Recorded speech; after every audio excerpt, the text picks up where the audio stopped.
Hello guys, welcome back to our channel. ఈరోజు నేను అంగన్వాడీలో ఇచ్చే బాలామృతం పిండితో కుడుములు చేసి చూపిస్తున్నాను. ఈ కుడుములు చాలా టేస్టీగా ఉంటాయి అండ్ తక్కువ టైంలోనే టేస్టీ కుడుములు చేసుకోవచ్చు. ఈ బాలామృతం కుడుములు హెల్తీగా ఇంట్లో ఉన్న వాటితోనే ఈజీగా చేసుకోవచ్చు. బాలామృతం కుడుములు చేయడం కోసం ఫస్ట్ ఒక మిక్సీ జార్ తీసుకొని అందులో 1.5 కప్ వరకు బాలామృతం పిండిని వేసుకోండి. ఇప్పుడు దీన్ని మెత్తగా పౌడర్లా చేసుకోండి. పౌడర్ లాగా చేసుకోకుండా డైరెక్ట్గా అలాగే చేసుకుంటే కుడుములు అనేవి సరిగ్గా రావు. సో మెత్తగా గ్రైండ్ చేసుకోండి. పౌడర్ లాగా చేసుకున్న తర్వాత ఒక మిక్సింగ్ బౌల్లోకి వేసుకోండి. ఇప్పుడు ఉండలు లేకుండా ఒకసారి అంతా కలుపుకోండి. కలుపుకున్న తర్వాత ఇప్పుడు ఇందులోనే 1/2 కప్పు వరకు బెల్లంని మంచిగా పౌడర్ లాగా చేసుకొని వేసుకుంటున్నాను. మీరు మీ టేస్ట్కి తగ్గట్టు వేసుకోండి. నేను వేసే క్వాంటిటీ సరిపోతుంది, ఎందుకంటే బాలామృతం పిండిలో ఆల్రెడీ షుగర్ అయితే ఉంటుంది కదా. సో నేను తీసుకున్న బెల్లం సరిపోతుంది.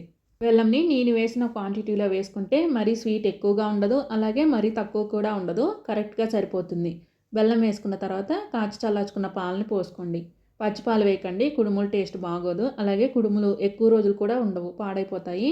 సో పాలని కాచి చల్లార్చుకొని వేసుకోండి. పాలు పోసుకున్న తర్వాత 1 స్పూన్ నెయ్యిని కరిగించుకొని వేసుకోండి. మీరు నెయ్యిని 2 స్పూన్లు కూడా వేసుకోవచ్చు. నెయ్యి అంత ఎక్కువగా వేస్తే కుడుముల టేస్ట్ అనేది అంత బాగుంటుంది.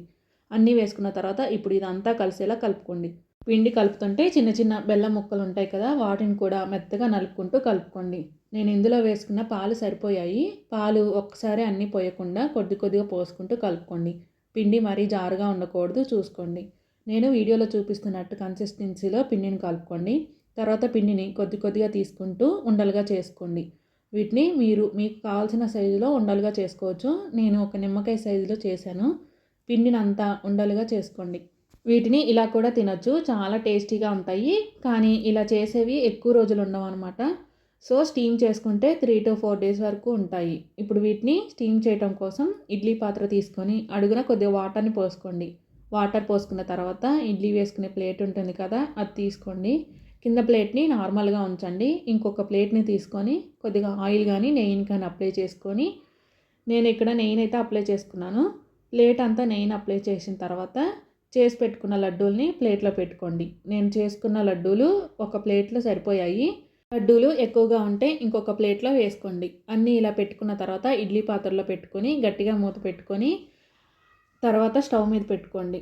15 minutes వరకు మీడియం ఫ్లేమ్లో పెట్టుకొని స్టీమ్ చేసుకోండి. 15 minutes తర్వాత మంచిగా స్టీమ్ అయ్యాయి. మీకు ఇవి స్టీమ్ అయ్యాయని తెలియాలంటే వీటిని చేతితో చూడండి. చేతికి తడిగా తగలలేదు అంటే మంచిగా స్టీమ్ అయినట్టు. స్టీమ్ అయిన తర్వాత వీటిని ఒక ప్లేట్లోకి తీసుకోండి. అంతే, ఎంతో టేస్టీ అండ్ హెల్తీ బాలామృతం కుడుములు రెడీ అవుతాయి.